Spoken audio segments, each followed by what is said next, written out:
Hello, welcome to this mini class. My name is Lorelei. I'm one of the chefs at Cooks of Crocus Hill.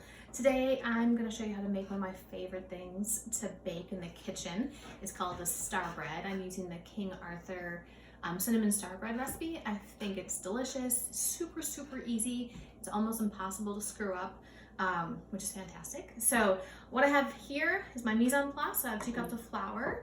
I have a 1/4 cup of instant dried milk. I have 1/2 cup of potato flakes, which are instant mashed potatoes. Just want to make sure you get the plain non-buttered kind. I have a 3/4 cup of hot water.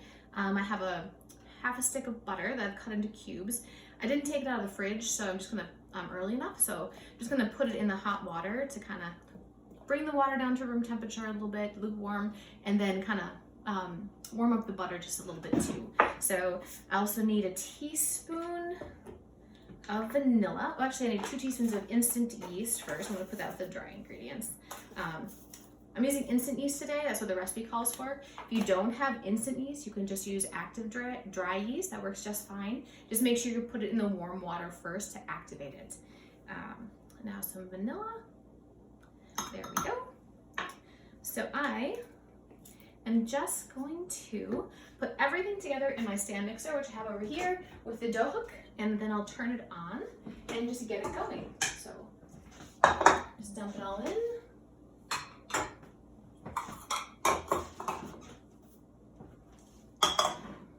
And I'm gonna put this down and turn it on, and just dump that in. Just gonna let this go for about 2 minutes, just until it's really nice and incorporated and nice and soft. So the dough is done mixing, so we're gonna take it out, and it's nice and soft.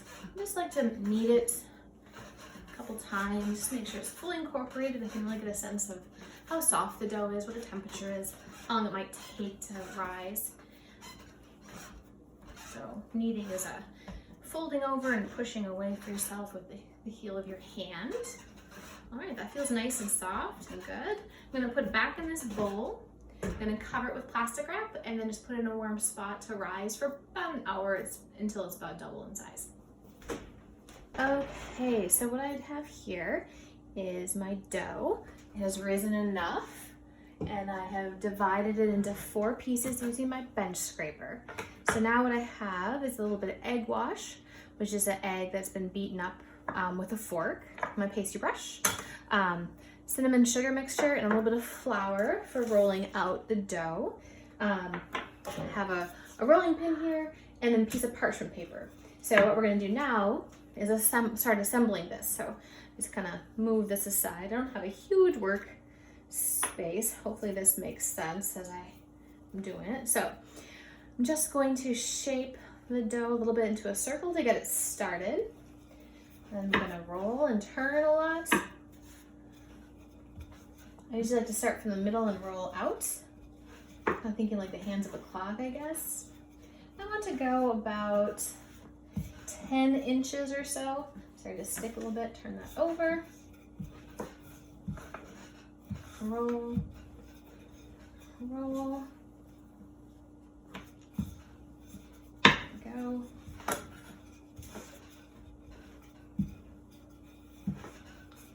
Okay, this is about a good size.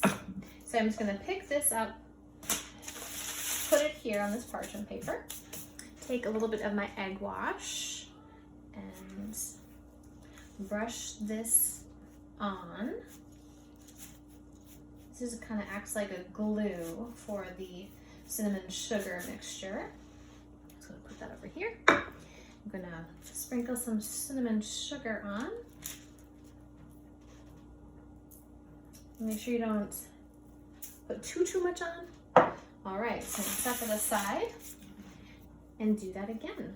Again, stretch the dough a little bit, put a little more flour down, turn.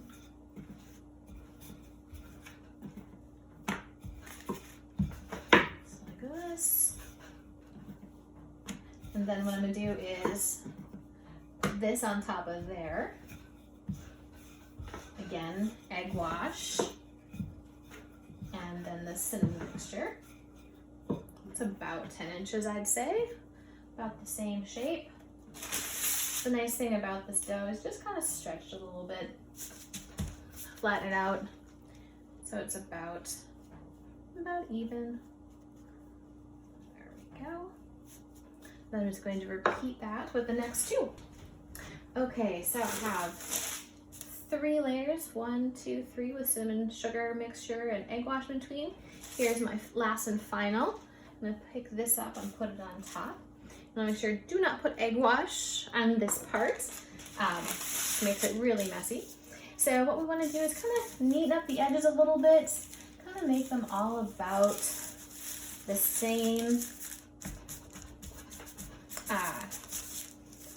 all over the place, kind of push just slightly like that. Now this is the part that can be the trickiest. It took me a long time took me a couple times of reading through instructions before I figured this out. So what you do is take a cup, and then you want to find the middle of the circle. It's about there, and then just make a slight indentation just to make a mark, and take your cup away. Then use the bench scraper. We want to make 16 cuts, 16 pieces. So I do cut into 4, into 8, this. My oven just beeped because I was preheating it to 400. Just keep on going around until you get halves everywhere.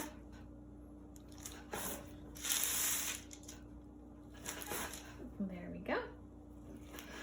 So there's always one piece that's really skinny and one piece that's kind of bigger. I usually try to kind of go around and find where they are, because ideally all these little petal shapes are going to be about the same size. So this one is kind of bigger, this one's kind of smaller, so let's pick up those two. What I do is I pick them up, twist them 1 time and 2 times like that. Then I decide which one looks a little bit nicer and put that on top, and just kind of pinch that down a little bit, maybe push it slightly and rotate it. Then you're going to go 1, 2. This one looks a little bit nicer to me. Put that one over the top. There we go. I'm just going to go all the way around. So today I made this with cinnamon and sugar. I've made this with pesto and sun-dried tomato. I've used salami. I've used like a savory jam that works really well. The key is make sure that you don't overfill, because everything can kind of get really messy, and you really want to see all those really pretty lines and really see the shape. There we go. So the nice thing about this dough is, one, the dough is super forgiving and easy to work with. Doesn't make you work too hard, which is really handy, and gives you a little more confidence in the kitchen for making something like this. And then even when you're making this and you feel like, oh, that doesn't look quite right, once you let it rise and put it in the oven, it just comes out and it looks beautiful every single time. I've taught classes where we make this in class, and everyone looks slightly different before they put it in the oven, but once they come out, they're always so pretty. Okay, there we go. So this is the shape we want. So we're going to slide this onto our baking sheet, which I have right here. And then I'm going to cover this with some plastic wrap and let it rise again for about 15-20 minutes. Then we'll brush it with egg wash and throw it into the oven. So this is what the Starbread looks like when it comes out of the oven. It was in there for about 25 minutes or so. Nice and golden brown. And then I have just this little drizzle of powdered sugar and a little bit of cream I'm going to put on top. So if I'm going to, often I'll make this the night before and just put it in the winter, I put it on the front porch. Or you can just wrap it up really tightly and leave it at room temperature. And then before you serve it the next morning, perhaps, just throw it in the oven for about 10 minutes or so, and then put the frosting on after that. So just like this, kind of just drizzle some on top and some strings like that. Made a little bit of a blob there, but that's okay. It's still gonna taste super yummy. And that is it. Nice, cinnamony,